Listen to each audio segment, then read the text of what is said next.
In this example, we are looking to write an equation for a sine function that has these given characteristics. So if we recall, the general equation for the sine function looks like this. Y equals a times the sine of omega x plus b, where a helps us determine the amplitude, b helps us, it's a vertical shift, it helps us determine the midline, and omega helps us determine the period. So because we know the amplitude is 3, remember the amplitude is just the absolute value of a. What could the value of a be?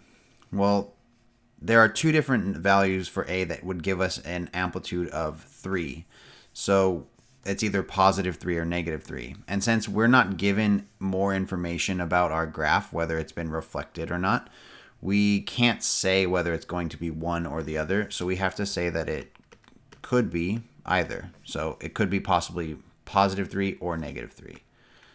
It says it's a sine function. So we're going to say plus or minus 3 times the sine.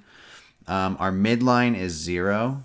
This implies that the value of b is 0. So we're going to be adding 0 to whatever we have here. And now we need to figure out what goes inside the parentheses here.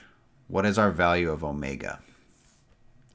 So we get that here from the period. Now, because the period is pi, we know that the equation that we use to find the period is 2 pi divided by omega. So whatever value, whatever omega is, when we plug it into this equation, it should give us pi. So we want to set this equal to pi. And then we're going to solve for omega. So we're going to multiply both sides by omega. So we end up with, these cancel. So we get 2 pi equals pi times omega, divide by pi,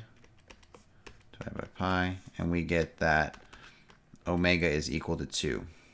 So we get y equals plus or minus 3 sine 2x plus 0. Now we don't need to write this plus 0, so if you wanted, you could just write your equation as y equals plus or minus 3 times the sine of 2x.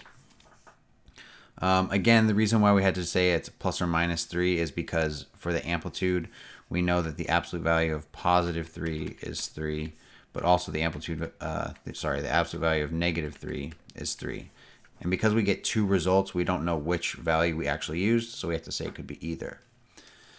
And then again, remember that omega, it helps us find the period, but it also tells us how many cycles will occur from 0 to 2 pi.